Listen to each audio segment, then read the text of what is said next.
Hello and welcome to Positive Fandom. I am your host, Mmmm, and I'm here, of course, with Russ. How are you today, Russ?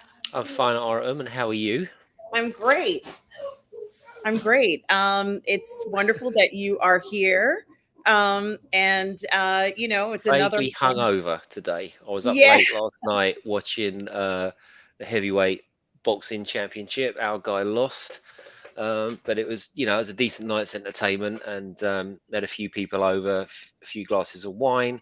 Wow. But yeah, I've had a pretty lazy day today. I'm not going to lie, but I have had a lazy day doing some research for our show here.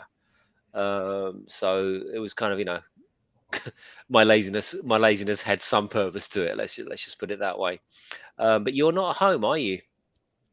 I'm not. I'm on the road and I am with my mother. So, guys, if you hear my mother speaking, she was quite vocal last night. She may be vocal today. So, about I can't really do much about it, but I just want to apologize to you guys if you hear an 87-year-old mother commenting on our thoughts as well. So, it's going to be a very unique show. I've been up for more than 24 hours, maybe actually 48. And guys, it's so good to see you all today. Um, I do want to say hello to some people this morning, Russ. Mhm. Okay, let's do it. Yes, good morning to Tom Jr. Jackson. The man, the Tom legend. Jackson, yes, says good morning to everybody. So good to see you, Tom, as always, here and in the show. My collaborator, also my friend, and we are all good people. Tom Jr. Jackson, good to see you.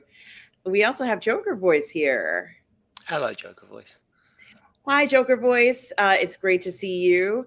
I hope you are well this week. And Renz Tolentino, that incredibly talented artist, is here this morning. Hello, Renz. Hey, Renz. Always good to see you as well, Renz. Hope things are going well with you. Keely Chow is here this morning. There Says, she "What's is. going on, Keely Chow?" Well, roll tide to you, Keely Chow. Hope you are well this morning. And Mikey Lito is here, Russ. Hey, Mikey. Hi, Mikey Lito. He says, "Good morning, Positive Fandom, Russ, Tom Jr. Jackson. Hello, fellow humans." Well, hello to you, Mikey Lito. Always good to see you on a Sunday. Mario Lopez is here. Hello, everybody. Hi, Mario. Hey, Mario.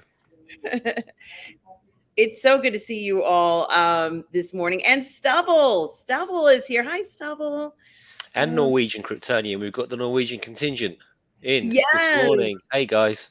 Hey, Norwegian Kryptonian and Skull. Stubble. Absolutely, guys. Stubble's only here for a minute, and the hidden is here. Hello, everybody. Hello to you. Good to see you this morning. There is so much that has been going on in entertainment this week, Russ. A lot of different things that have popped up. Mhm. People are still gushing about the Sandman series. And there have been a lot of opinions and a lot of different thoughts about it. And interestingly enough, they released two, or is it one or two extra episodes It's, of the it's it's one Sandman, and Russ? it's one and a half.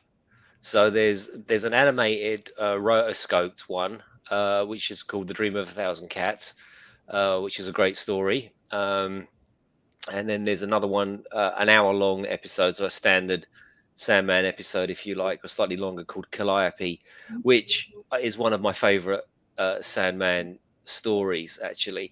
So I guess if you do you want to chat about that for a little bit?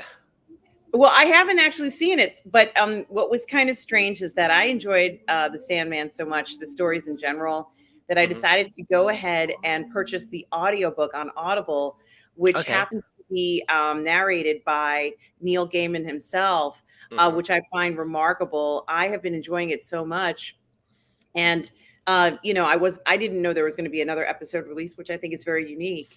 Yeah, But that nobody did. I think this is. I've never seen this before. Actually, I was taken aback by it, and I really thought, as much as my apathy towards that show, I thought that was a really neat move. Like just to suddenly just yeah, we'll drop another one, and people went nuts for it. And yeah, it was they were two very really very very very good episodes. Um, wow. so Um, Did you cover them? Have you covered them in your audiobooks yet? The Dream of a Thousand Cats and the Calliope one. I haven't. Tom Jr. Jackson has been great. He's been asking me what I'm up to, and I'm not up to it yet. I actually just kept. I listened to the first part, or let's say chapter one or part one, Hmm. because it sounded so good, the dramatization of it, Mm. um, that they did on the audiobook. So I've been enjoying and going back and forth and listening to different parts of the story. The audiobook is just unbelievable, and I've been enjoying that tremendously. I didn't know I was going to be enjoying that as well, Russ. I feel like I'm getting a double dose of Sandman, from the author himself, and then this extra episode, Russ, as we said, that dropped. No one was expecting it. And hello to you, Zakarat. 3:15. I sure hope you are well. Hey, Zachariah. Morning. So yes, I haven't covered that yet. And good morning to you, Darth Plato. So Um, way. absolutely. Good to see you. And Darth Plato says, hit the like button. Yes, please, guys, hit the like button. Do subscribe to the channel, and absolutely continue to watch some of my videos to up those watch hours for me. Joker Voice says, James McAvoy is the voice of Dream in the audiobook. I love James McAvoy. Well, talking of that, in the rotoscope animation, Dream of a Thousand Cats, that it was a star-studded cast of Sandra Oh was the main voice, but there was loads of people in it. I So can't quite Maccabee remember. was one of the voices in there, and we all Mm. know him from everything, practically everything. But I remember my father watching him in I Claudius, Yep. in the 80s or 70s or whatever it was. How Mm. many people just loved him in that? And Uh, he was in the live action one as well, the Calliope. But there were so many, and now they've literally all escaped me. But there were some very eminent actors doing the reading, or doing the voices of the cats, in the animation. Very interesting to see a rotoscoped animation as well, which I haven't seen since Lord of the Rings in 1978, the Ralph yeah, Bakshi thing, which we'll come on to later. But yeah, I really enjoyed both of these. But I think there's been you said that a lot of people have been talking about this stuff online, and I think Neil Gaiman's made no secret of the fact that the Sandman is woke and was going to be woke, and he wants it to be more woke now than ever. And he's come out and said, well, that was the 80s. Who's to say now that I wouldn't have drawn death as a person of color? In fact, I probably would. But it's got to the stage now where they're actively actively trolling people, which I thought was quite funny. So the Calliope story, and I'm going to stay away from spoilers because I know that this has dropped, but there's a couple of things in there that really made me laugh. There's right at the beginning, it's about a writer who's just written a best-selling book, and he's doing a lecture, or a how to be a writer class, and written on the board behind him, the topic of the lesson is controlling the narrative, which I thought was absolutely hilarious. And then later on, through means, as the story unfolds, this writer becomes very, very successful, and he's on the phone, because he's insisted on writing and directing his own movie. And there he is shouting down the phone, no, no, no, you tell them the cast, we have to have 50% women on all roles, and people of color, and I it's got to be love it. 50% women and 50. So he was really trolling. He was trolling the trolls, if you like, and that was quite funny. Even as a person that's, I guess I would say I was anti woke, if you like. I don't like the identity politics. I did get quite a laugh out of it, because whatever you might think of Neil Gaiman and his politics, you would be wrong to say that the guy wasn't a genius writer. He absolutely is, and I did think that was quite, Yeah, that is it really was hilarious. a, yeah, it's a fuck you to everybody, which I rather enjoyed, even though I was the one getting the fu, if you if you like. That So is hilarious. that was good. So that was kind of very on the nose, and I highly recommend, if you haven't seen it, guys, go check it out. It's but the best of the seasons, I think. I mean, I love the one that was obviously set in my hometown here in Ham, and I love the 24/7. But I have to say that these two really were sort of standout episodes for me, and it's quite weird that they didn't They didn't have it as part. Let me put it this way: the season finale about the vortex and all of that stuff. I was bored. I was biting down on the gum shield to get to the end of it because I had to talk about it on this show. Otherwise, I would have turned it off halfway through that. I'd had enough of it at this point. But this one, these two mini episodes really drew me in. I thought they were absolutely fantastic. Really enjoyed them. I quite enjoyed the mockery of the people that are getting attacking the show for being woke, and the story itself, the performances were fantastic. They really were. It was a brilliant watch. Wow, and that's definitely an endorsement and somewhat comforting considering how I felt they dropped the ball on the last few episodes as well. Joker Voice says that it could have been such a good series. The race gender swapping was just too much. And Joker Voice, I hear you. We hear you. We know everybody's not going to like everything as much. Joker Voice, have you seen the other new episodes? Did want to get your opinion of that as well. Yeah, I also wanted absolutely.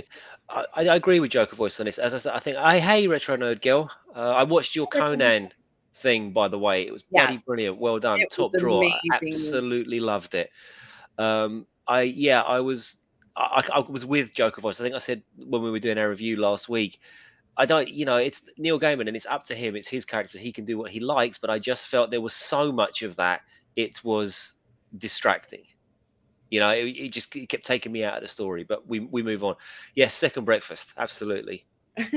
Sunday second breakfast. Absolutely. And guys, check out Retro Nerd Girls channel. We put the link in the chat here. And certainly do check out her Conan retrospective. Retro Nerd Girl has been on YouTube for 5 or 6 years. I can't remember. I'm sorry, I have not had very much sleep. Retro Nerd Girl, but she's been here. She does all those fantastic reviews on stuff you love, guys. So definitely check it out. Watch her videos. You will not be Yeah, the disappointed. 300 one is brilliant as well. I'm a big fan of that movie, and I really enjoyed Retro Nerd Girl's perspective on that as well. It was great. Darth Plato says a legit criticism can be delivered unartfully. And Joker Voice says it's well written, and there are some genius casting in Sandman. Would I recommend it? Sure. That's very interesting.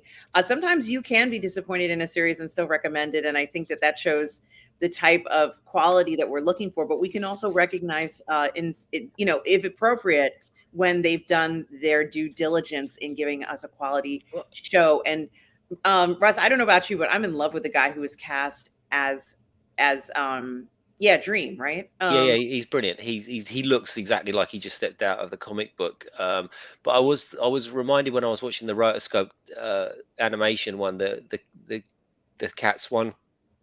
I wish the whole show had been animated. Actually, I think that might have landed a little bit better with people. Um, and as I said last week, I think it was last week. Sometimes things are just better left on the page, and I really do think Sandman is one of those. It's just I think it's so fantastical. It's very hard to adapt it. I don't agree with the casting choices, but they're his characters and they're his casting choices to make, and one must respect that, but one necessarily doesn't have to agree with it. As I've said over and over again, it was so in your face. It kept taking me out of the story. It was a bit eye rolly for me, but for other people not. But again, um, it it's it's upsetting to see online again it, people just hating each other over this show. It's kind of like you've got the one side that are complaining about the amount of race swapping and gender swapping and same-sex relationships and this and all. You've got people complaining about that, and then you've got the other side just calling them morons and man babies and things like that, and it's all gotten very nasty as it is wont to do. And I was a little bit disappointed. I don't tend to comment a lot on things on Facebook, but I've seen a lot of it going on, and it's such a shame. And I think Gaiman himself is sort of stoking the fires a little bit, as we saw in the Calliope episode. He's very aware of what people have said about their casting choices, because this was announced, about a year ago that Death, that Goth Girl Death was going to be a woman of color, and people were bent out of shape about it. John Constantine was not John Constantine, but Joanna Constantine, which was an ancestor of his.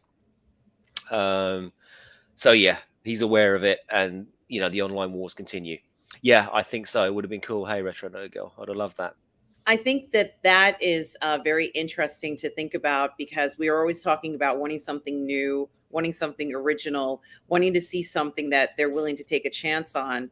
And Mm. by, adding in things like that and doing these differences, I did notice the difference, especially in the number of, let's say, alternative lifestyle people there were in this particular Yeah, series. But people have constantly said, as well as Robert, that it was always like this for the Sandman, that they did have quite a few gay characters in absolutely the they did. story. Um, Absolutely.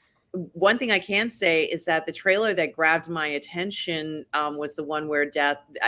Maybe it was the only trailer, I don't know, but Death is talking to someone she's picking up, Mm. and she's so kind to this man. And I didn't think about the Sandman necessarily in the trailer. I'd made a comment where I had said, I wonder if it's really like this when you go. I wonder if there's somebody who's kind like this, who reaches out to you and says, it's time. We have to go now. And You'd she like was to you'd so. like to think so, but that was exactly she was nailed on exactly like that in the comics. That's exactly why the character was so popular. But I think her sort of goth chick persona was something that made her, really, really, popular. And it's the one for me. It was the most egregious part of it. If they'd have just kept her as she was in the comics, I would have been very, very happy and probably could have forgiven a lot of that show's sins. But it almost seemed to be spite casting. That's what it felt like. I can do this, so therefore I will do it, and I will upset all of these people that love this character by doing this because I can. That's what it struck, and his tweets and all the rest of it would certainly go to back up that perspective. So yeah, he has an agenda. Well, what we've got here, Mikey. So here's a thought. It's obvious Gaiman did it deliberately, but do you think it? Yes, I do. I didn't. Sorry, Mike, I didn't even see that pop up. But yes, yeah, I absolutely do. I absolutely do. And he's a political guy, and he's entitled to do what he wants. These are his creations, but I don't have to agree with his creative choices, especially that one. That one upset me a little bit. Yeah, it in some instances it does feel overboard, and I guess if anywhere where the series falls short, it does seem to lose a little bit of steam in the second half. There's a Mm. definite transition or difference between the first and the second. The other thing that I was going to say is, in that same trailer where we see Death, let's say for the first time, or when they introduced the teaser trailer to us to see, and we could see that Death was different from, let's say, the goth girl that everybody was apparent in seeing. Dream is also in the same trailer, kind of looking over what Death is doing, and it feels quite haunting. And everybody in the chat is making a joke about Mikey Lito kind of haunting the chat, and he said, "Ooh."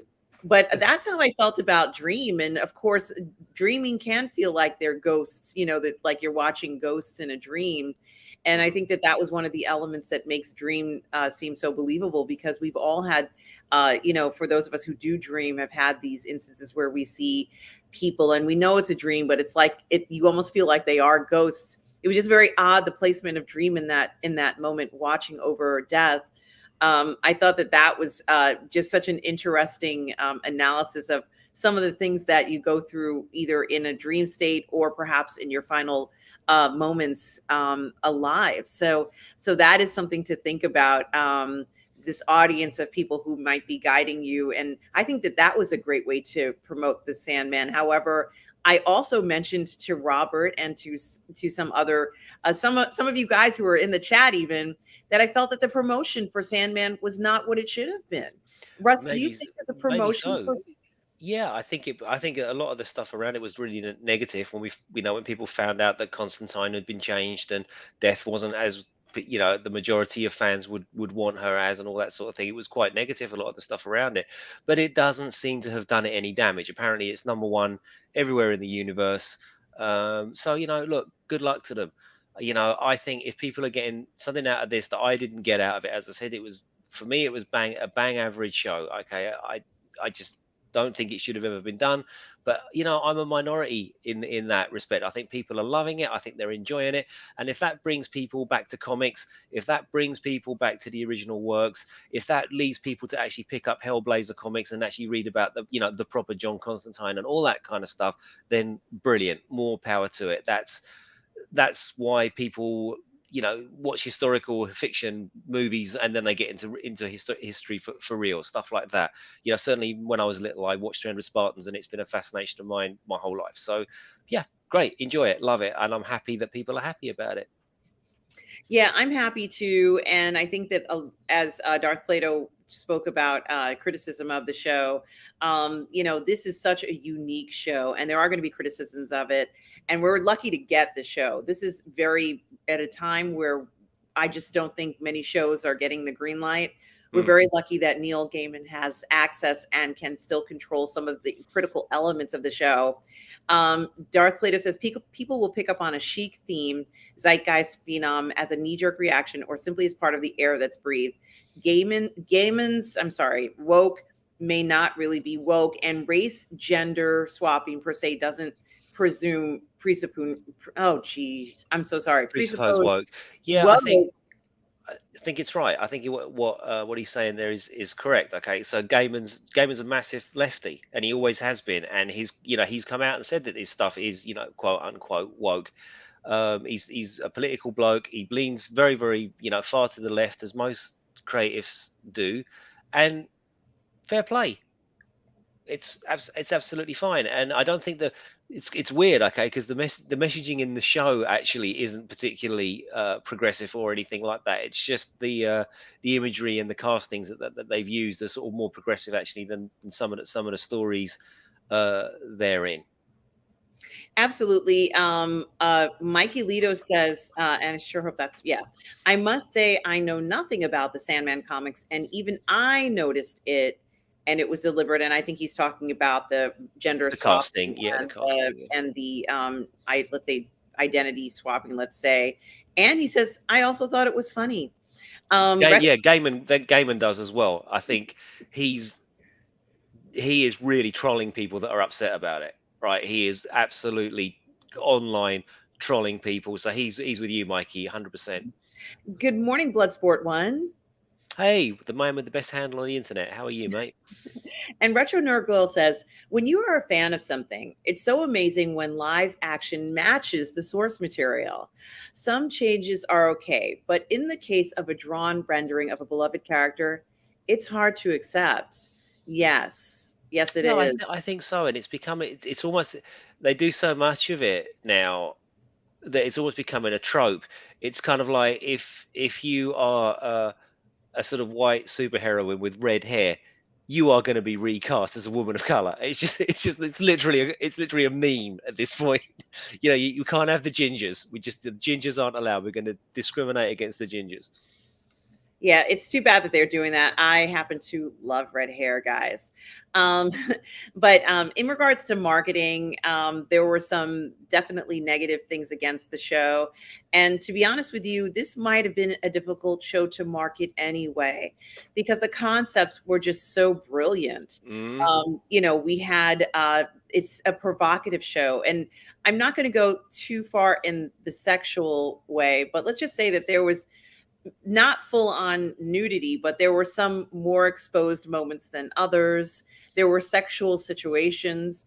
It dealt with adult themes. Mm. I think that was certainly a twist of excitement and pleasure that we don't always get from a lot of series that have been coming out now, which have kind of been cleansed of any kind of sexual innuendos or sexual situations whatsoever. You Mm. can't help but think about Dream sexually when you see him naked on the floor there, or in this glass pod on display, like some kind of trophy. And even he, I don't know if this is true, but I imagine that anybody who would be put in that position would feel as if they're on display just to be seen. There's nothing, he's no privacy.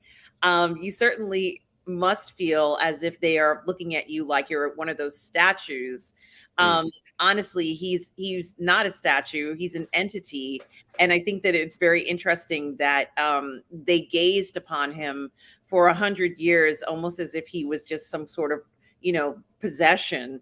Very, very interesting, but still somewhat provocative as you admire his physique, Hmm. so to speak. So I really liked that part of it, even though maybe I don't know whether that was Gaiman's main purpose for having him in that position, but I couldn't stop thinking about it because he really was. You were mesmerized by the character. Yeah, absolutely. You, He's like that in the comics. I mean, that scene is ripped straight from.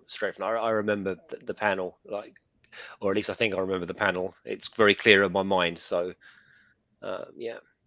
yes, and guys, do check out Bloodsport One's channel on YouTube as well. And Darth Plato says, "Be fierce in criticism, but be considerate." And let's see. Joker Boy says he loves redheaded women too for a variety of reasons. I do too, excuse me, Joker Voice. Now, what's also interesting is what is this? What does he say? I can avoid thinking of dreams sexually with no problem at all. Well, Yeah, I think something. Mikey Lita's in agreement there. No, I okay, fair enough. I did think about him sexually because I thought, he's kind of okay. So I found him attractive. There, I'm going to say it. I found Dream attractive, and that's fine. He's a beautiful looking man. He's not ruggedly handsome, is he? He's very pretty. He's really beautiful to look at. I can understand that.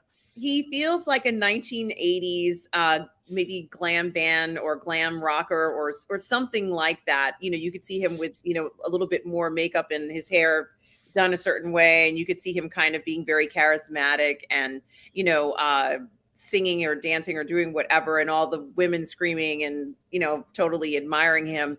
Well, just a normal Saturday night for me, in other words, right? Yes.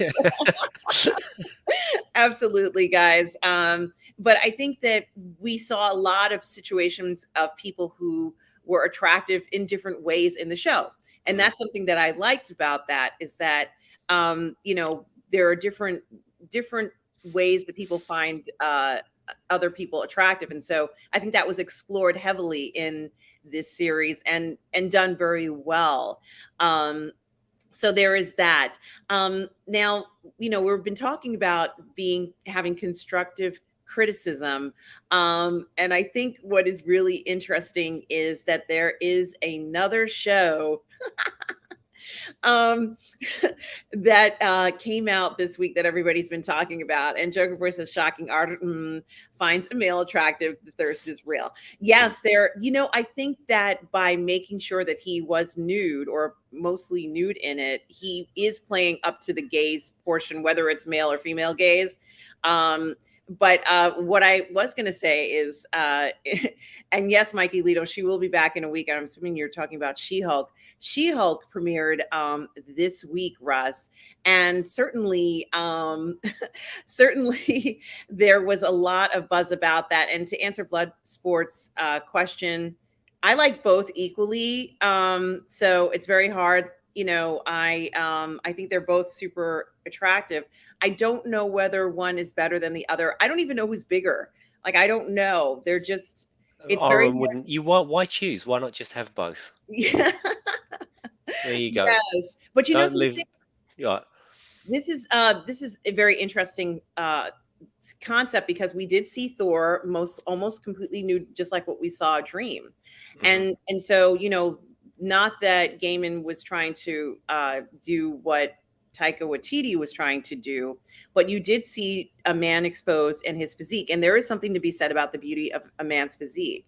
I did a watch party with Lorena of The Predator, and I couldn't help but Googling over Carl Weathers and Arnold Schwarzenegger's physiques. And these are physiques that have taken them 20, 25 years to build, to have a certain look. And by the end of the story, towards the end of the series, or let's say movie, they were wearing like just a vest, and their bodies were much more exposed than in the beginning of the story. And there's a reason for that.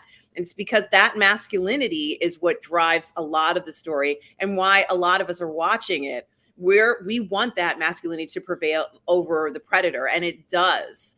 Hmm. I mean, even at the end when Arnold kind of outsmarts the Predator, it does feel very satisfying because we enjoy the masculinity as women who enjoy watching men. And I'm sure you, Russ, as a man, surely you must have been very happy to see him, Yeah, triumph over we the all Predator. wanted to be him, like what is it? Women want to be with him, women want to be like him. It's like James Bond or anything else, of course. And the 80s were, we were a lot less cynical back in those days, and we tended to take things, much more at face value than we do now. I had look, I'd love to tell you that I had an inkling that the Predator, the first one, was a deconstruction of the action movies that we loved and enjoyed. And when you look back on it and you read the critical analysis, yeah, absolutely is.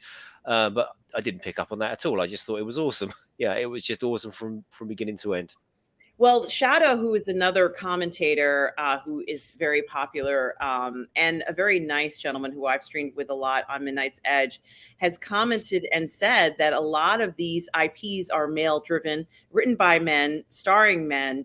And I'm like, well, yeah, there's nothing wrong with that. I'll take as many men as I can get. But, Mhm. I think that, there is something to be said that we can admire a man's physique no matter what it is, just like in Dream in the Sandman, we can always admire a man's physique.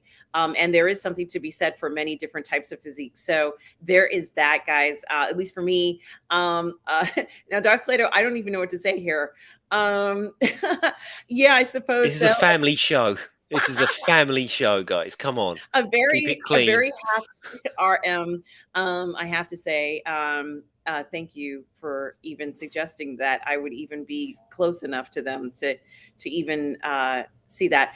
And so, Russ, can we talk about She-Hulk for a minute because there's so much to be said about it. And as you know, Russ, it is my fantasy. I always wanted She-Hulk to be like the Incredible Hulk TV show where she's going from town to town and, gives people, lawyerly advice, because lawyers are expensive, right? Mhm. She'll go that off the cuff and help somebody in some lawyerly way and then turn into the Hulk because something happens and then she has to grab her panties off of someone else's clothing line and put a few dollars there and go about her day with the sad music. Mhm. um but I don't know if we're going to get something like that. Russ, did you get a chance to watch the first episode of She-Hulk? I did. I watched it, and it left me wondering who this show is for. That's um, it it's wears its intent very much on its sleeve. It's obviously a feminist show. Like one of the first lines in the show is to a white man, and the woman says to him, "You're not necessary here," and that's you stating your theme right at the get go of the show. And I think most people will have seen it by now. So we go through well, I did, because we go through the show. She's in the car with the Hulk, and something happens, and she gets Hulk powers, and she's instantly better than the Hulk at absolutely everything. And she's stronger than the Hulk, and she has more control over her powers than the Hulk, and she's absolutely awesome, and everything she does is awesome. And it just was like, well, who is this for? Because I can't. It can't be for the Ally McBeal crowd, right? The Sex and the City Ally McBeal, because they're not going to watch a She-Hulk show, and it's certainly not for me because it basically says you're a man, we hate you, don't watch this show. Fine, okay, I won't watch this show. My daughter Sam was watching it with me. She said, "What is this? Why this is awful. This is so." She said it would be good if they had a story instead of an agenda, which I said I promised her I would steal that line because I thought it was such a good line. um yeah, I was kind of hoping it would be light and funny, but it wasn't even funny. That was kind of the point. It was trying to be funny and it just wasn't. So it sort of came across as very um yeah, I didn't like it. I didn't like it at all, but it's not for me. But I'm hoping people are going to enjoy it because I think there's stuff in there, but its humor wasn't landing for me. Its message wasn't landing for me. uh, I just I like, we were talking about the sort of redhead comic characters. This is almost like a Marvel trope now. Like the girls are so much better than the boys, and they do everything so much better. And you've got this kind of The dialogue was so on the nose. Like when she's explaining, he said to her, you've got to be able to control your anger. Oh well, you don't have to tell me about anger. What about when I walk down the street and get wolf whistled, or when a man who's not as qualified as me tries to mansplain stuff to me? It was literally that. It was literally Yeah. that. That was the line, and it was kind of like, guys, let's try and be a little bit more subtle with this. But hey, it's not for me. It's not for me, so I didn't like it. Well, I think it's very interesting because Joker Boy says he didn't hate it after one episode. There's 8 to go. And also, I know you guys are going to have a lot to say about it. Darth Plato says he didn't find it feminist. And Bloodsport 1 says, I have to admit, I like She Hulk. Great. And what I wanted to say, first of all, I am Mika. Hello to you. I am Mika. Welcome. Um, I did want to say something. Oh, and Holy Hand Grenades is here. Hello, Holy Hand Grenades. I'm going to follow up with Heavy Hands. Mm, Hello, Holy Hand Grenades. Heavy hands to you, Holy Hand Grenades. And Woodrow is there. Comment says, in a perfect world, they would have given Meslany a missile suit for the arms and a splash of green paint. She's much better looking than the CGI. I agree with you on that. And I did want to say something that's very interesting about the show is that they have her as a woman who they've advertised as essentially being what I perceived as being a sexually active woman. hmm. And so, the idea of her going ahead and saying that, she's better at handling rage than someone else was kind of unwarranted. But it's almost as if she feels she has to defend herself. But she shouldn't feel that way around Bruce. And I got to tell you something. I didn't really, it's not that I didn't like the Hulk before this, but I kind of really liked the Hulk in this episode. In fact, I kind of have a crush on the Hulk now because he was so freaking nice to her. I mean, he was like such a sweet guy. And I'm like, I really like this guy. I'd want to date this guy. He's a nice person. Look at what he's doing for her. And even when she's kind of being insulting and being a know it all and runs out after he says something about wanting to kill himself, which I was shocked. I think she would have said, let's talk about this. Why did you want to kill yourself? I would have had to stay and figure out why, he was going through this. It's impossible to compare the two of them. She is a different Hulk. He is a different Hulk. Mm. So no comparison should ever really be made about, her saying that she can control something better than he can. Yeah, but It's she a literally different, does say that though, and then she literally, when he says, "Oh look, my arm is healed," she goes, "Oh yes, because I'm better than you." That's literally a line in the show. Oh yes, I am, but yeah, he says no, but different. She says yes, different and better. It's like, well, I do want to say something else about that. I think that, you know, it was unwarranted that she made that comment to her cousin. So meaning that I just didn't think she should have had a right to say that because they are two different people. And she doesn't truly understand what he has gone through. She hasn't been there for what we've seen the Hulk has gone through.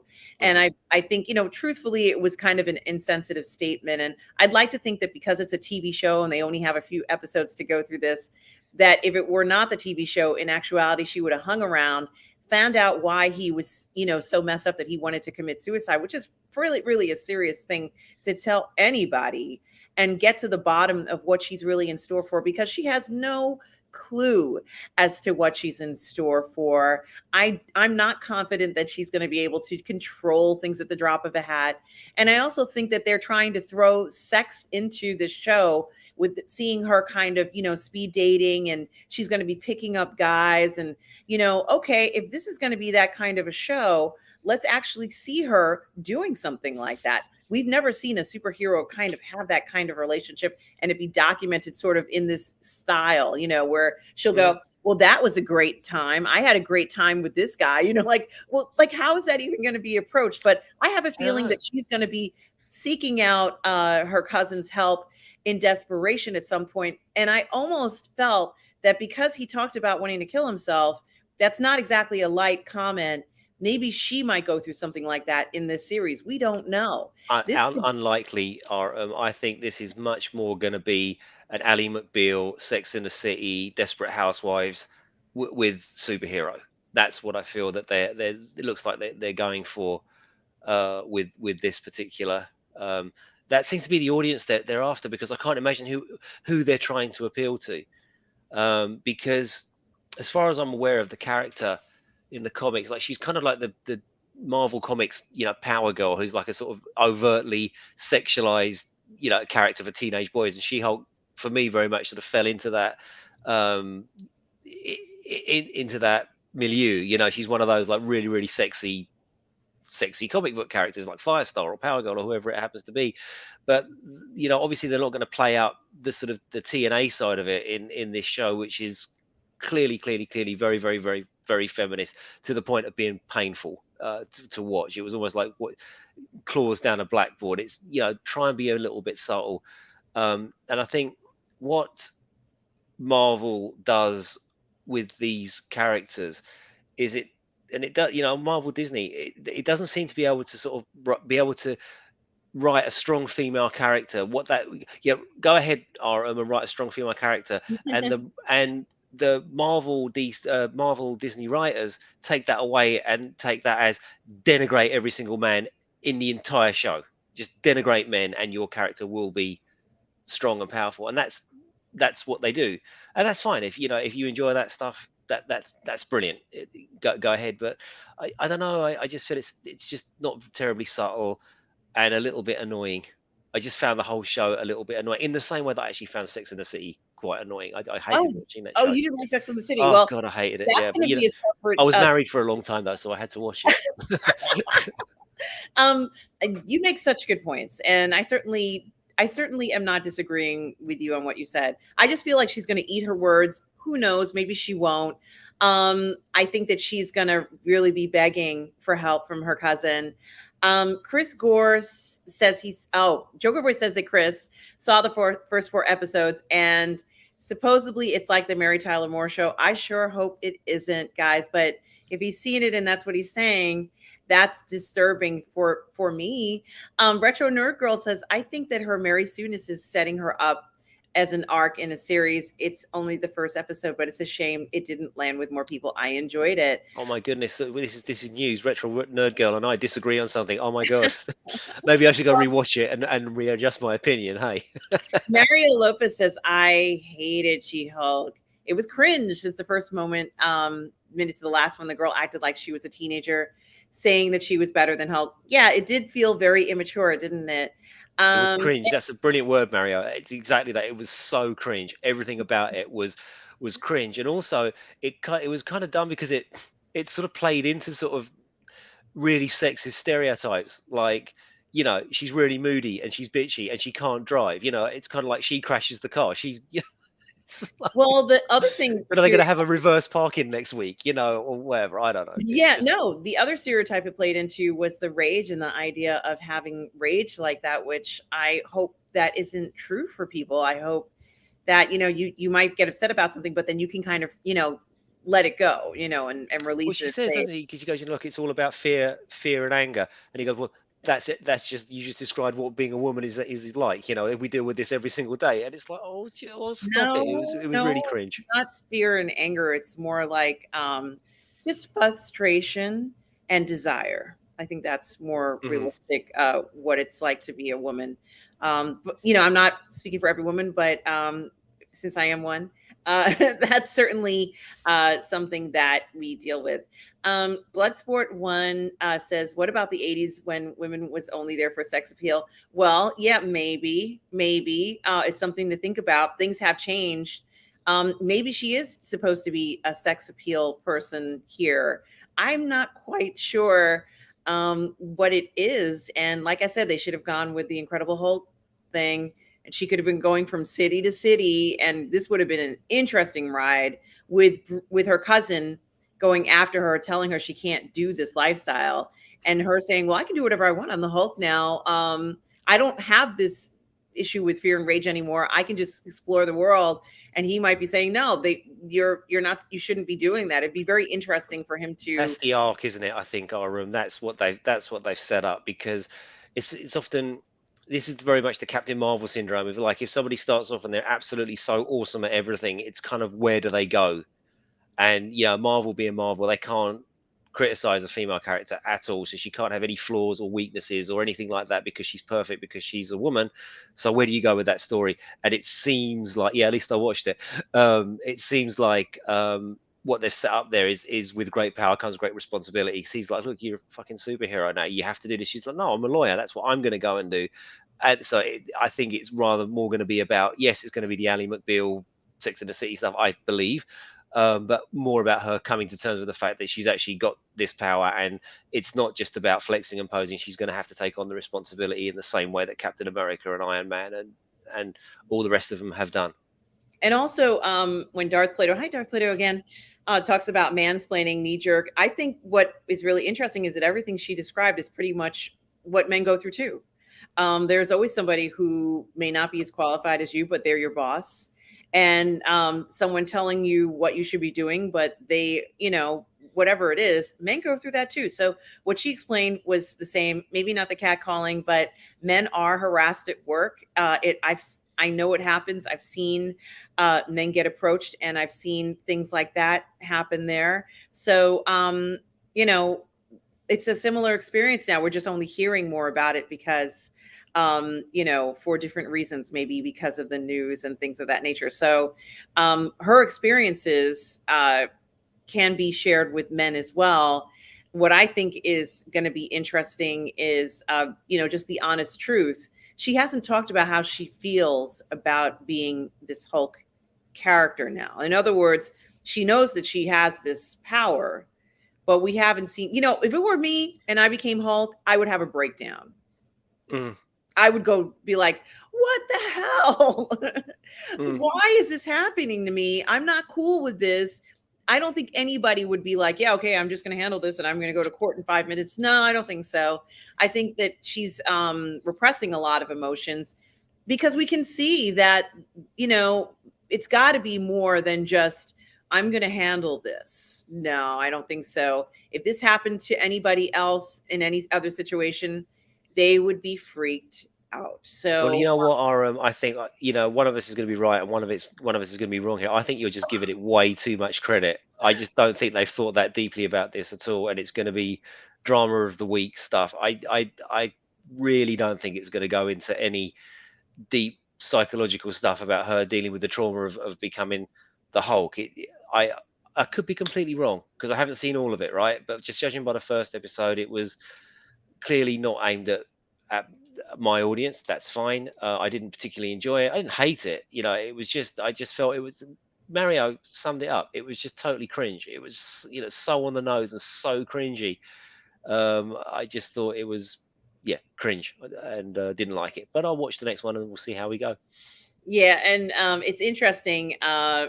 Mike Alito talks about no original thought in Hollywood these days, and Darth Plato says he didn't care for Sex in the City either. And Sex in the City kind of took over what I thought was the right direction Dream On was doing. I felt that was a sexier show. But of course, that one. I don't know Dream On. I'm sorry. I don't know. I've never even heard of that one. Sorry. Well, it was an HBO show that dealt with sex. But it was from let's say, mostly a man's point of view. And I love that as well. Magus and Vacanti, hello. Hello, Magus. So good to see you. Oh my gosh, I sure hope not. Magus and Vacanti says it's going to end with her in a lesbian relationship because she'll come to the conclusion that she hates men. And to be honest with you, Magus and Vacanti, and it's so nice that you're here this morning. Could anybody satisfy her? I mean, even the Hulk himself can't seem to find anyone. He's by himself. So, I don't think that they're going to find romance. This is the sad part. But I would much rather prefer her going from place to place, trying different things out, if you know what I mean. I think that would be more interesting and more realistic because that's what she would do. She's already shown that she doesn't want to hide herself away. If she's going to put herself out there, if she's going to speed date, then she's going to be meeting men. You see, for me, it's promoted as something that's more sexual. And, they better deliver on that. Mm-hmm. So maybe she does become a lesbian, but we didn't see her picking up any women. I don't know how many women are attracted to She-Hulk sexually. And that's certainly something that hasn't been explored. But I sure hope this doesn't come into be something that it hates men. There's enough vilification of men. As I told you, I am now attracted to the Hulk because of this show, because I really like how they had the Hulk in this. He's a great guy. You know, he does have this Hulk issue. Mm. He's got a Hulk issue. But honestly, he really seemed like a nice person. And this was something that, for the first time in a long time, I feel like I could understand the Hulk better than I've ever understood the Hulk before. So that is very interesting. Joker Voice talks about how Jen, which is the character of She Hulk, adjusts her hair and sleeve. I'm ready to make my closing argument. While Eves plays Who's That Girl? Excellent. Yeah. Oh god, I really hated the song at the end. That was the worst. But because what I knew there'd be an end credits, right? There would be a bit of credits because it's a Marvel thing, so you have to sit through the credits to what. Oh god, that song. It was so horrible. It's like literally it was like needles in my on my eyes and my ears. I could no, Well, didn't like it. it was an interesting song to choose, but usually that's supposed to, I don't know. At that point, it's usually someone walking in the room and it's a happy occasion, perhaps maybe not at a fighting scene. Mm. Darth Plato mentions that Jen seemed fed up about something, a knee jerk reaction to people. Maybe she does have a problem with the public, and maybe she's been so hardened and burned out that she can't deal with things. Something to think about, Darth Plato. Gary Bando Sandwich is here. Gary Bando Sandwich Worthington. Hello, Gary Bando Sandwich Worthington. So glad you're here. He says, looking forward to Lord of the Cringe. Talking of which, Lord of the Cringe, Amazon seems to have been a little bit gazumped. Oh, I'm on my own. She went away.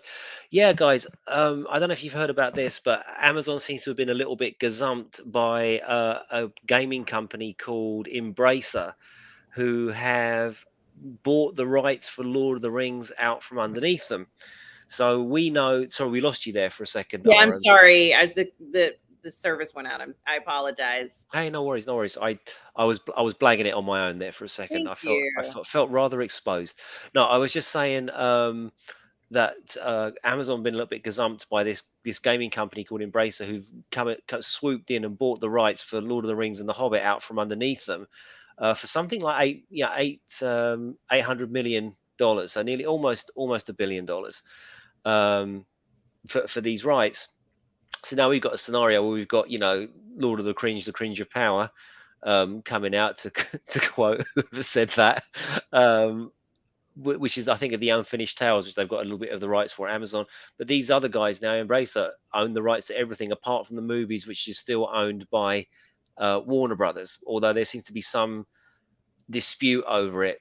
So essentially, Embracer have bought the rights for Lord of the Rings off of Ralph Bakshi, who did the rotoscoped animated Lord of the Rings movie back in 1978. Bakshi is claiming that Warner Brothers' rights have expired, and Warner Brothers are saying they're not. But regardless, this huge gaming conglomerate now will have all the rights to do all of these MMORPG. That's right, isn't it? The online massive games. Books, tie-ins, spin-offs, all that sort of stuff that they're going to have the rights to do. So it's been a bit of a crazy time in Lord of the Rings world. As far as Lord of the Cringe goes, it continues to um, be ratioed. I don't feel I don't have any sympathy for Amazon because Amazon are a multi-billion-dollar company, but I do think that they've rather misjudged the zeitgeist on this particular property. I I it's almost like the Lord of the Rings fan community is like the Incredible Hulk of the fan community, right? It just seems that they have dumped on the wrong fan base and they are messing with the wrong mythology, and the backlash has been epic. I don't know what you think about all of that, but that was the. Oh, here we go. Megas is telling us about it. Embracer is a Nordic Games.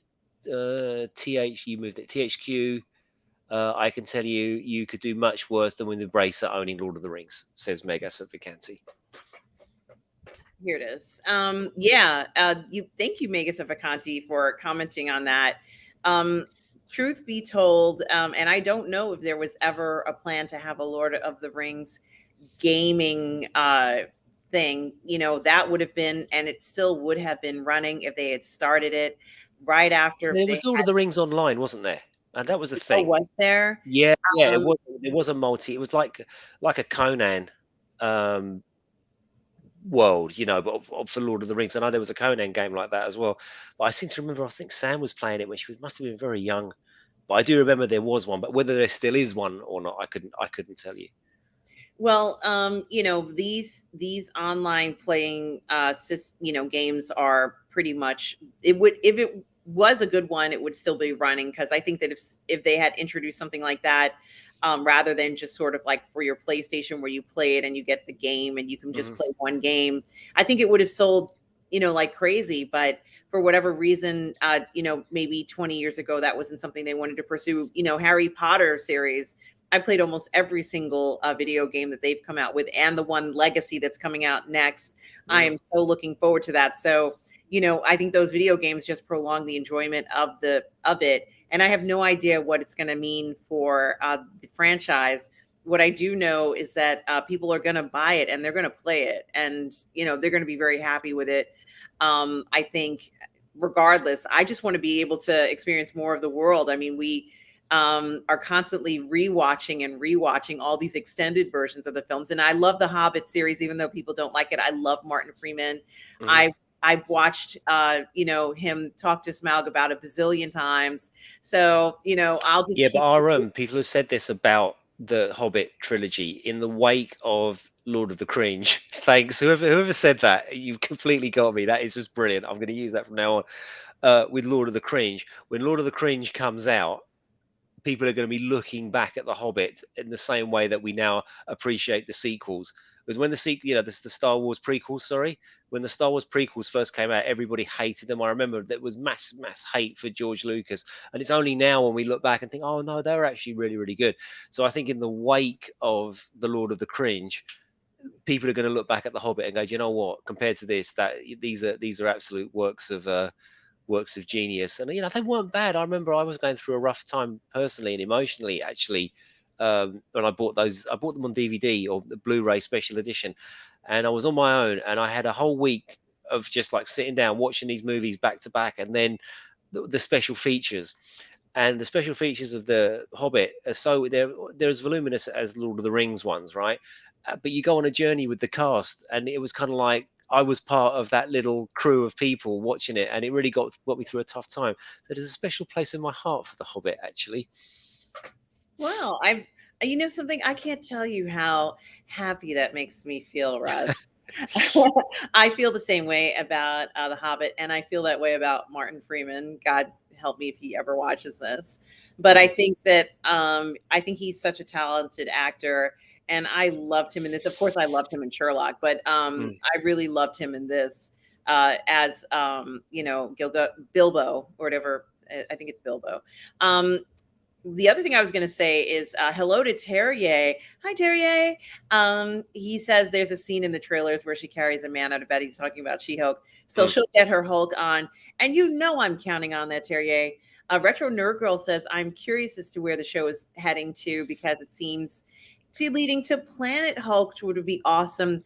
If it happens, Bloodsport One says She-Hulk on top. And I also, yeah, that'd be dangerous. I also want to say hello to Big Dog Pound One. I don't think I said hello to Big Dog Pound One before. So hello. And he says that he enjoyed She-Hulk. Um, and that is also very amazing. But getting back But to this what is this you is said, great. Sorry, this is great. I didn't hate it. I just thought it was really really cringe, right? But it seems like the vast majority of people have loved it. I've really really enjoyed it, and that's fantastic. It wasn't for me, just totally not for me, guys. But if you enjoying it, that's awesome. This is what we're all about on this channel, right? So good call, brilliant. I'm happy. and Megan Civicanti has more to say. He's, oh, is this the same? Is this the same post, Russ? He's going on to talk about this. Embracer might be the most sane AAA publisher in Europe this minute. They began as a Nordic version of THQ, don't know what that is, who decided straight out that they wouldn't accept their parent company's death, so they rebuilt it themselves. Cool. And Tom Jr. Jackson says, yes, there is still a Lord of the Rings online game. Joker Voice has stepped out, but Mark Mitchell is here. Hello, Mark Mitchell. And he enjoyed She-Hulk as well. Absolutely. And that's good to see. And Tom Jr. Jackson says he does have all the Hobbit films in 3D extended editions and Lord of the Rings extended edition Blu-rays. Absolutely. I can't tell you how many times I've rewatched that over and over again, just to show you, we all know the quality that we got there. Mikey Lito says, watch content from opinion guys. Dark Plato says, no way. Sorry, guys. The prequels aren't good, and The Hobbit is still bad. I don't know. I watched the prequels recently, and I think Robert Meyer Burnett actually says it best. They're shit films, but they're good Star Wars, right? Just the whole mythology and stuff going on around them is really good, but the dialogue is really bad, and it's quite clunkily handled. But I really enjoyed it, and I really loved. I remember seeing when it came out in the cinema. Actually, the Sith one, Revenge of the Sith. I really loved that film. Even at the time, I really enjoyed it. And looking back on it, the one thing though, I keep meaning to watch the director's commentaries of those movies, and I keep falling asleep, and I don't know why, because I'm really into director's commentaries. I love watching them, but I haven't yet done that. Yeah, absolutely. And Robert has done one or two shows about the anniversary of the show, because I think he's done some work with it in special features and things of that way. But I would love to get a cut where he just comments just on the movies or the movie straight, and I would watch that as well, because I just want to get as much information, just a complete unabridged, undistracted comment on that for the 4 hours for each film from him. I think he would probably think that was crazy, but I would love to do something like that, a watch party with him, perhaps on the PGS one of these days, guys, where it can just be pure, Lord of the Rings lore with Robert Meyer Burnett. Yeah. So let's see if I can convince him one of these days, if he'd ever have the time, which I doubt, but I have a feeling it might happen. Mario says that Tolkien fans are older people, so they will not fool so easily with woke content and low respect for the work. And Bethany is here. Hello, Bethany. How are you today, Bethany? Bethany says, I love Martin Freeman in season 1 of Fargo. It might be better than the original movie. Yeah, definitely. Of course, I fell in love with him. I mean, I've always been in love with Martin Freeman anyway, from The Office. But, and also Love Actually, I think it was, where he kind of plays a funny character in that. But I've always been a fan of his. And of course, I fell in love with him in Sherlock. That I felt like was, and of course, Hitchhiker's Guide to the Galaxy. Okay, I'm not going to talk about Martin Freeman anymore. But he's a great actor. And I think that, he really was wonderful. Tom Jr. Jackson says, check out Leonard Nimoy singing the Ballad of Bilbo Baggins. Thank you so much, Tom Jr. Jackson, for that. That comment. And then I wonder what this means. Okay. Yes, I remember that, Tom. And that's exactly why I'm recommending him do that. Since Rob did the special features, it's not likely that I can request Peter Jackson do the 4-hour commentary, but I can ask Robert, can't I?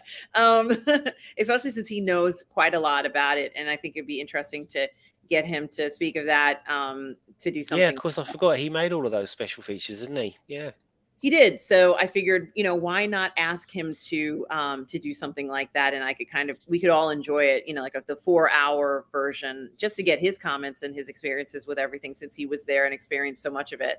Slot Car Palace is here. Hello, Slot Car Palace. Hey, Slot. Slot Car Palace says, my favorite quote from the prequels, "You're so smooth. I like smooth. Where I came up, it's rough." Cracks me up. Yeah, it is kind of. Yeah. He knows he's coming on to her. She wears, guys, look, I am a woman, and she wore this beautiful gown, where her back is totally exposed, and beautiful hairstyle, dreamy eyes. She gave him the dreamy eye look, and they're at a romantic place. She knows what she's doing. Come on, Padme is not an innocent And she's chick. a little bit of a cougar in this one, isn't she? 'Cause She's she's fair bit definitely older than him, actually. she's totally a cougar, and I'm not going to say she took advantage of him, but she definitely is the one playing. She has all the cards here. She knows what she's doing. She knows that he's head over heels in love with her, and she milked this thing for as long as she could milk it. Good for you, girl. Although you probably should have gone with Ben.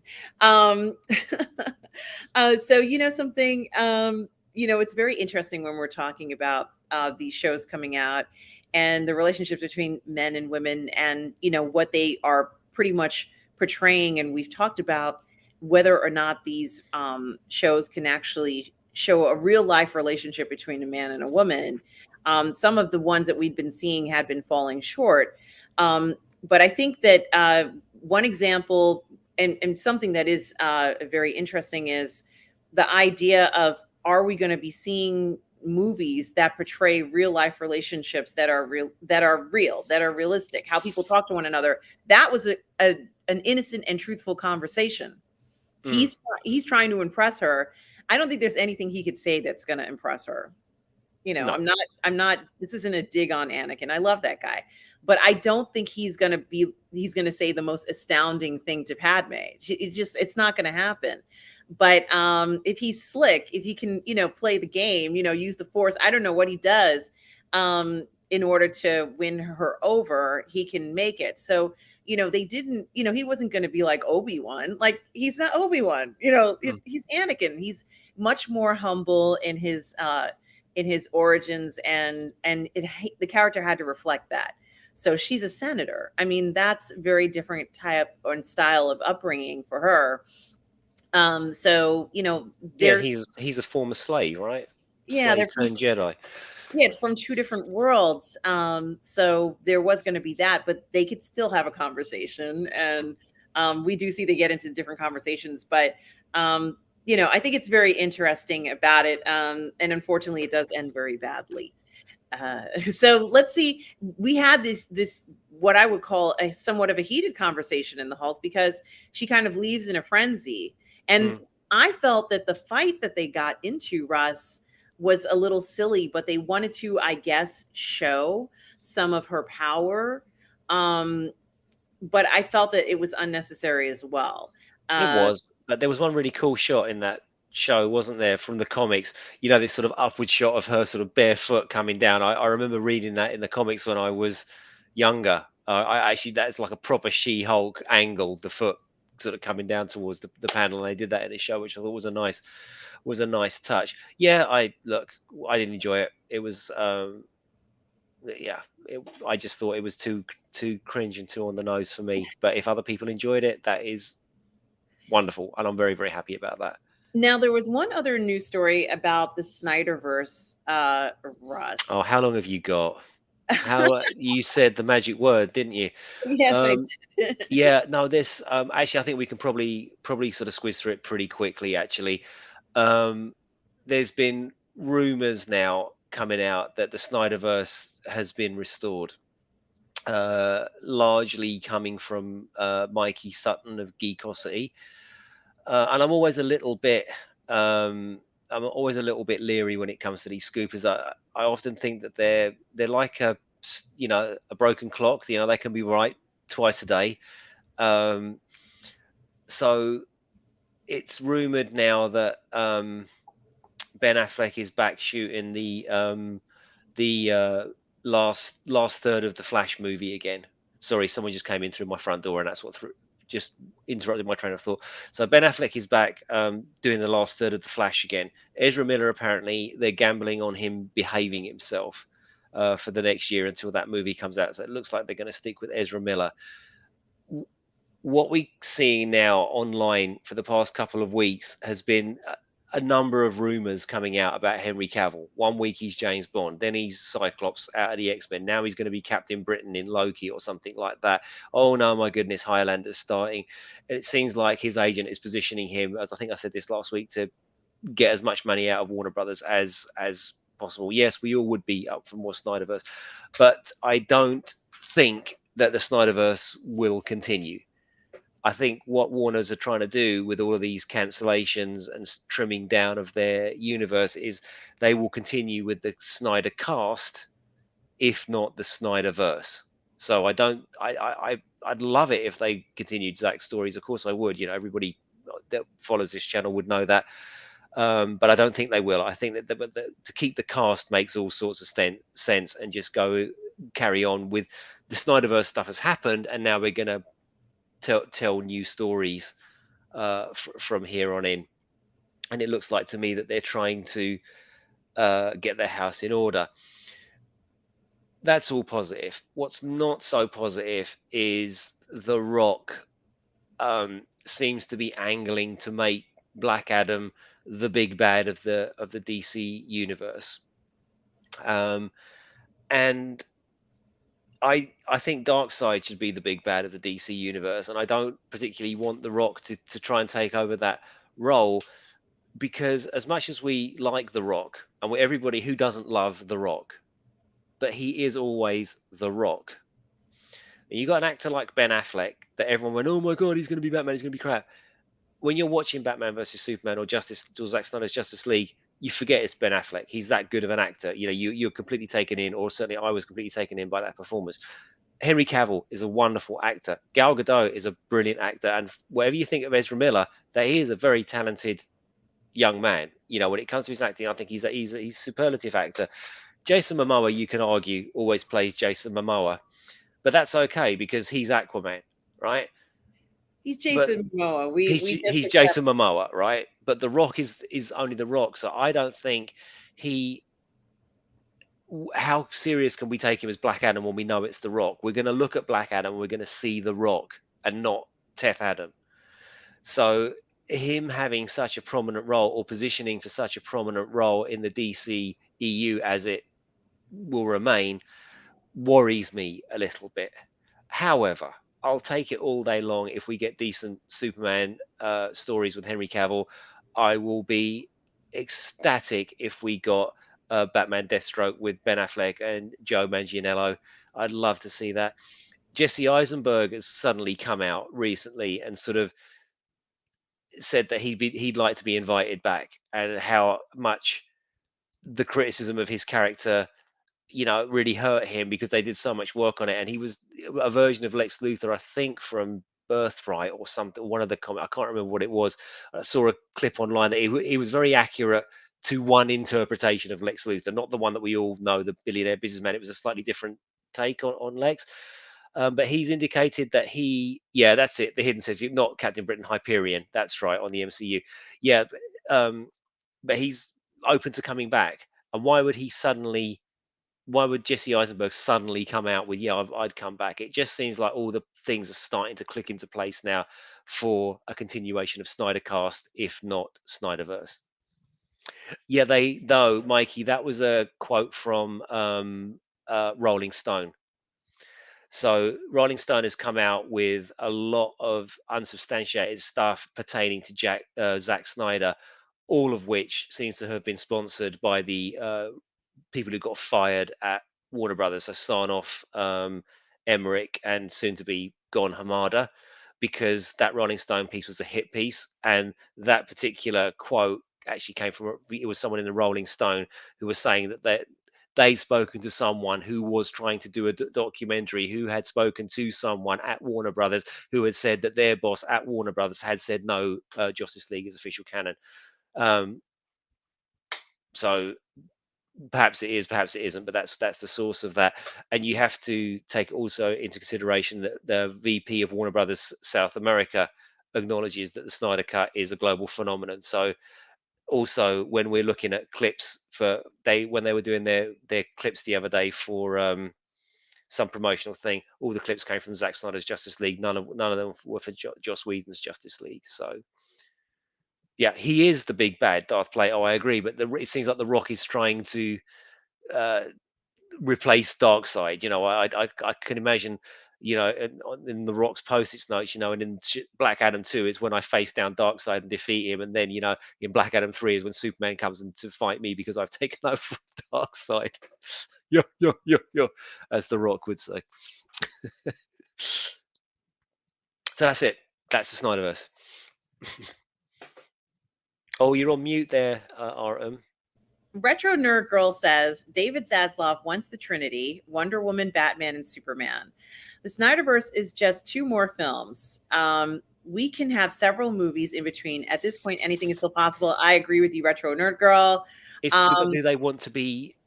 I would agree. I'd love it. I'd love it, Retro. But do they want to be tied into that story? Do they want to be tied into what Zack Snyder wants to do? If they do, I'd be so happy. But I wonder if that's the direction they want to go in. Yeah, I agree. And Nathan Trujillo is here. Hi, Nathan. Hey, Nathan. How are you today? Nathan says, don't bring back actors that didn't work. They need to reboot with new actors. I've heard a lot of people say that as well, Nathan. Have you? Because I would argue that the actors were the one thing in Snyder's movies, apart from maybe Jesse Eisenberg and Ezra Miller. Everybody seemed to love the cast. Everybody loved Cavill. Everybody loved Affleck. Everybody loved Gal Gadot. But the films themselves were fairly divisive. So I don't know. I could be completely wrong, of course, but this is my summarization based on the rumors that we've had coming out of Geekosity. And Retro Nerd Girl says Black Adam could be the villain before Darkseid arrives to conquer Earth. That would be You'd hope, wouldn't you? Agreed. The Hidden says, since CW's Flash TV series ended, should actor Grant Gustin be WB's new Flash? I can't see why not. But I don't think so. I can't see why not, but I don't think so. I don't think it's a direction they'd go in. It's just not something that film companies seem to do, because we'd have all loved it if they'd have picked up Matt Ryan from the TV show to be Constantine in the new movie or what have you. But they just don't seem to do that. But you think yeah. I think he would have been great. Obviously he's not like he's not like Miller, but that's okay. I think that it would have been a step in the right direction, though. Slot Car Palace says, I'm not a fan of the Snyderverse.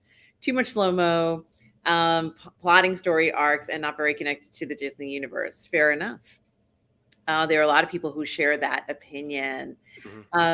Gary Bando Sandwich says, went for a Batman sandwich. I asked for them to slice it into 2, and can it be the Snyder cut? LOL. Well, it certainly has put in a lot of excitement when Ben announced that he would be coming back, or it wasn't Ben, it was Momoa who announced it, let's say. And it's something that a lot of people want, and I think it's going to be great. And, I know that from what I've heard, Cavill, is going to be doing The Witcher, and not only The Witcher, Highlander. So, the question really is he going to be too busy to come back as Superman? I don't know if all of these things that are coming out. The Witcher is the only thing that's actually confirmed, right? They're still working on a script for Highlander. And it just seems odd to me that all of a sudden, right about the time when they're getting ready to announce stuff about Superman, Henry Cavill suddenly too busy to be Superman. In other words, it just seems like his agent has got Warner Brothers and Zaslav by the cojones and is going to milk them for every single dollar and every single bit of creative control they can get, and why not? I think I said before on the show, if I was Henry Cavill, given the direction that some of the DCEU properties were going, I would be wanting more creative control over my project. Maybe that's less of a concern now that Zaslav and Co are in charge. I don't know. No, that's a good question about it. And Mario Lopez says that the Snyderverse actors are great, and it's only Ezra that's a problem. He's a good actor, though. He's really good in the role, I think. It's just what he does outside, And Tom Jr. Jackson says Cavill, from what maybe he says what he understands, doesn't want to come back. That's interesting. I hadn't heard that, but I sure hope that isn't true. From what he hears, doesn't want to come back. And Magus of Vacanti says, If I had to choose anyone to be a guy to helm the narrative end of the upcoming DC film division, it'd be Grant Morrison. He managed to manage the entire DC multiverse. DC on film would be trivial for him. He's a That's very genius. He's a genius. There's some brilliant documentaries. A brilliant documentary about him on I think it's Amazon Prime in the UK. We probably can get it on YouTube now, and he talks about his career and how, and he's into magic, chaos magic and all that kind of stuff. He's a very very interesting guy. For me, I don't know why they haven't gone back to Bruce Timm and Paul Dini, who did the animated universe. It seems like the animated universe, everybody agrees, is DC's finest hour, right? Like they've nailed the characters of Superman, Batman, Wonder Woman. They absolutely nailed it. And these guys actually work for Warner's. They're sort of sitting around doing these animated projects. You think, guys, you were really successful. Can you not come and at least advise? Yeah, it's a good point. And also, oh, it skipped. No. Oh yes, Nathan says WB isn't bringing back Cavill. Snyder ruined that version of the character. A new actor with a new approach and better story will be better. We'll see. I think, Nathan, the problem is with that. We were talking about this a couple of weeks ago, right? You're in between literally a rock and a hard place when it comes to these properties, because you've got Momoa, who's like $1 billion success. You've got Gal Gadot. Wonder Woman was a massive success, right? Are you gonna? But can you just ditch them? Can you just ditch all of those people and just go, no, that's it, we're finishing it? We've just sunk 100 million into Zack Snyder's Justice League. We're having to sink more money into the Flash to get it into some sort of state where we can use it. We've written off $100 million on a movie that doesn't make any sense for our universe. So Nathan, that says to me, no, that they're sticking with what they've got. Whether that's a Snyder story or not, I couldn't tell you. But I do think it looks like they're keeping the cast. A lot of this, of course, rests on how successful Black Adam is. Because some of these scoopers are also saying that Aquaman 2 is a bit pants. So, we don't. The proof will be in the pudding ultimately, and we'll all find it. But I was talking to Aram about this, and my daughter the other day. I just think they need to come out and tell us something at this point, because a lot of the stuff that I see on the Snyder related boards, people are kind of reaching a stage where they're over it now. They're a little bit upset with this constant teasing and this constant not knowing. Like if Warner Brothers would just come out and say, yes, we are in negotiations with Henry Cavill's team and we are trying to make a deal to make a new Superman movie, or they come out and say, we have spoken to Henry Cavill, he is categorically out, and Henry Cavill comes out and says, yes, I am no longer interested in the role of Superman, then fine, then everybody knows. But this constant sort of like coquettish coyness about not telling us what's going on, people are, you can only be a cock tease for so long before people just go away because they know they're not going to get their gratification at the end of it, right? And that's what it seems we're getting into, that sort of territory now. Yeah, it is a lot of titillization, but clearly nothing is really happening. And it is very stressful in a sense because we don't really know what's going on, and I feel at this point they should have had more to announce, but it is something to think about. Now, Russ, you were talking about, or someone mentioned that on HBO today there's going to be the premiere of the I guess the preview to Game of Thrones. Oh, it wasn't me. I was not aware of this. I'm actually quite looking forward to this show, though. Despite what they said about it, it's politics. I'll be interested to see what they actually do with it. As Mikey says, this really is one that I do want to watch and form opinion of. But no, I wasn't. Is it so? Today's the day, is it? Yes, yes. Today, I believe is the day. They said the 21st. So I went on to the streaming service to see it. I don't know whether it comes out at a certain time. Maybe Mhm. somebody on here knows. Maybe somebody here has even watched it. I haven't read the reviews, but I wasn't sure whether it was available. I haven't heard or seen anybody talking about it, but Yeah, it as wasn't far as wasn't me, I know, I'm afraid. No. So what's Nathan saying here? Warner Brothers didn't realize that the real secret of MCU's success truly is they focus on building franchises The fact that stories intertwine makes it feel like actual comics. Build franchises. Well, this was very much the plan, Nathan, wasn't it? This was Zack Snyder's plan all along. Uh, but that regime at Warner Brothers that they had at the time mandated cuts from his sequel, and were furious that the sequel didn't hit $1 billion. People always say that Superman Batman versus Superman was a flop. It was not a flop. It made $850 million. Right? It was not a flop. It just didn't make $1 billion. But to what you're saying here, that was kind of the plan, and I don't really think Zack Snyder wanted it to go down the way that it does. We know that those sort of QuickTime videos of the Justice League in Batman versus Superman were studio mandated. We know that they were forced in there. The studio was putting pressure on Snyder to introduce the Justice League way before it was ready. So I think you'd find that Zack Snyder would probably agree with what you're saying here, Nathan. Yeah, and it just didn't turn out that way because Warner Brothers wanted to push the envelope. They wanted to make the Marvel money without doing any of the Marvel groundwork, and this is why the DCEU is now in such a mess. You think about it, if they'd have stuck with Snyder and let him do what he was going to do, Snyder's DC would be over. We'd be entering a new phase of it right right about now. We would be rebooting it now for other people and stories, but we are where we are. Yeah, that makes a very good point. Mikey Lito says, oh, and Darth Plato says he'll watch House of the Dragon. The historian in him is fascinated by it.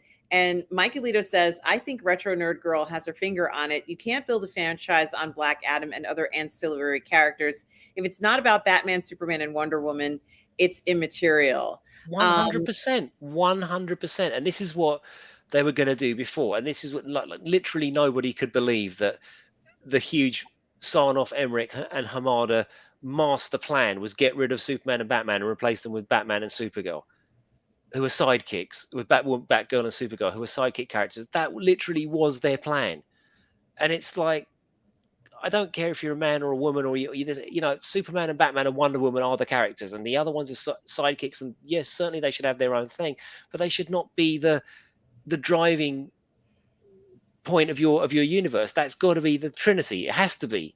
It's just got to be them.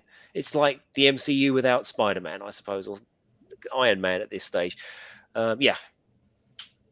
No, it's true. And also, Darth Plato says it looks like House of the Dragon. Oh, just one second. What I got happened? it here. I got it, RM. Sorry. It looks like Okay. House of the Dragon is going to make the Salic law into a plot device. Fascinating. Yeah, what he's referring to there is a little bit of Shakespeare, a little bit of historical fact. So we in England invaded France under the pretext of having some spurious claim to the French throne. Henry V went over to France and clobbered the Frenchies at the Battle of Agincourt, I think in 1405, if I'm not mistaken. But Darth Plato will know better than me. But it was the Salic law that gave them the pretext for their invasion. And Tom Jr. Jackson mentions to us that it premieres at 9 p.m. Eastern. Okay, so that's why, because when they said it premiered on the 21st, I didn't know what time it was going to be. Is it a week by week thing, or is it all going to drop at once? I don't know. This is a good question. I have no idea. It should be very interesting, though. I wish I could answer that. I have no idea. I haven't heard anything about all the episodes dropping at We once. just rubbish hosts. We don't know what we're talking about when it comes to House of Dragons. Well, I apologize, chat. We are crap. We haven't done our research, have we, at all? We're too Well, busy going on about Zack Snyder. when it comes to dropping episodes all at once, hold on one second. Just 1 second. When it comes to dropping all the episodes at once, people are mentioning that they're very disappointed that the Sandman episodes all dropped at once, and they feel that those should have been dropped one, the first three, and then one after another as the weeks progressed, because of the nature of the content. I don't want this series for everything to be dropped all at once. What do you prefer, Russ? I don't mind, to be honest with you. I can take it or leave it. If they all come at once, great. I mean, I spend a Sunday, because Cobra Kai tends to drop on a Saturday night, doesn't it? So often tend to spend, or is it the Friday night? And I'll spend the whole weekend of the next day watching Cobra Kai, because it's 10 hours, and or something like that, and that's literally my Saturday or Sunday gone. Um, don't mind, don't mind. I can. And I'm Oh, sorry. hello, So, Luminara. hi, Luminara 843. It's so good to see you. So Russ, we also have Cameron Montijo who's Oh here. wow, hello. Very nice to see you, Cameron. Cameron says the fact that there has been one solo Superman movie in the last decade shows why DC lacks priority, and I couldn't agree with you more. Everyone agrees with you, Cameron. It's a travesty, and they just haven't known that they just haven't been able to go in a proper direction. There's been a lot of talk about this ESG money that they're chasing, and all of these other movies that they're going after, like Birds of Prey and Batgirl and all that kind of thing. And one of the things that Zaslav has said, he said, like Superman's like a big deal. Superman is not an HBO Max property. Superman is a $200 to $300 million film. It's a tentpole property. So yeah, couldn't agree with you more. And I think most people agree with you there, Cameron. Yes. Also, Tom Jr. Jackson has confirmed for us that it's going to be week to week. Nice Uh, one. so that's also very good to know. And I was going to say something else, but I can't figure out what I was going to say before. Um, let's see. Yeah, truthfully, we know there should have been more than one Superman, standalone film by now. And Mikey Lito says that he thinks Stranger Things should have been dropped weekly. And I agree with you, Mikey Lito. It would have been great to have enjoyed it over this summer. We would probably be we would have had the finale about 2 weeks ago or so, and we'd still be talking about it. So I think it was a mistake for Sandman to have been dropped that way. Dark Plato says Salic law was the idea that hereditary lands could not pass through the female line. In reality, this rule was enforced or set aside entirely for ad hoc reasons. So, and guys, just so you know, you can find Russ Whitfield Mhm. at his website at russwhitfield.com. I was going to ask you, Russ, where we could find you. If people want to reach out to you and find out more about your Right, work. right there, or right here. But more importantly, where can we find you, RM? Guys, you can find me here on Positive Fandom on my YouTube channel. I also stream live on Twitch. Right now, I'm actually streaming on Twitch at the same time I'm streaming on YouTube as well as Odysee, you guys. So you can find all of my work there. You can also find me on the Post Geek Singularity. I have several shows on there. I do my Midnight Musing shows with Robert Meyer Burnett. I'm going to be premiering a new show September 12th on the Burnett excuse me, on the Post Geek Singularity on Mondays at 6 with Lorena Creole. And you can also find me streaming with Lorena or with Midnight's Edge and sometimes the 1/6 Scale Man Network. So you can find me at many of those places. I'm not going to be streaming as much as this upcoming week, but I will probably resume more on Friday, guys. Just wanted to say it was so great to see you all here for Sunday brunch. And for everybody out there, for all of you, no matter where you are, Before always we go, before yes. we go, I would just like to say thank you to everybody in the chat today. I think there's been a lot of. I've been trying to keep an eye on it as we've been going past. There's been a lot of lively debate going on between each other. I like how you've been calling me out on certain things and keeping the conversation going. I think it's one of the unique things that we do on this show. It's not like a massive show with hundreds and hundreds of people, so it just feels like we're all sitting around in a Starbucks having a cup of coffee, shooting the shit. And I really love it, and I just like to say thank you all so much for keeping the show alive and coming in with your comments. It's brilliant. Thank you so much. Absolutely, everybody who has shown up, we sure do appreciate it. We like differing opinions and we enjoy hearing your differing opinions as well, everybody, and your concerns and thoughts, and the support for everybody who supported the channel. Martino Soloni, Mr. Simpkins, who has repeatedly supported the show. Thank you. Stubble McShabe, who's supported the show, and for many others whose names are escaping me now. Thank you so much, Nathan. Yes, everybody, please continue to help me build this channel. I certainly do need the help and I appreciate it. So please watch my videos, help me increase my watch hours. And I do have a historical films series coming up, which I did with you, Russ, and with another very talented creator called the Outcast Creative with Lance and Mighty Orbits, who just came in to say hello before we close today. Boo teleported us in and then right back out. Mighty Orbits, boo to you. Sure, glad to see you, everybody. And of course, to Tom Jr. Jackson, we are all goof people. Always remember to please be kind and everybody take care. Bye, Bye. guys.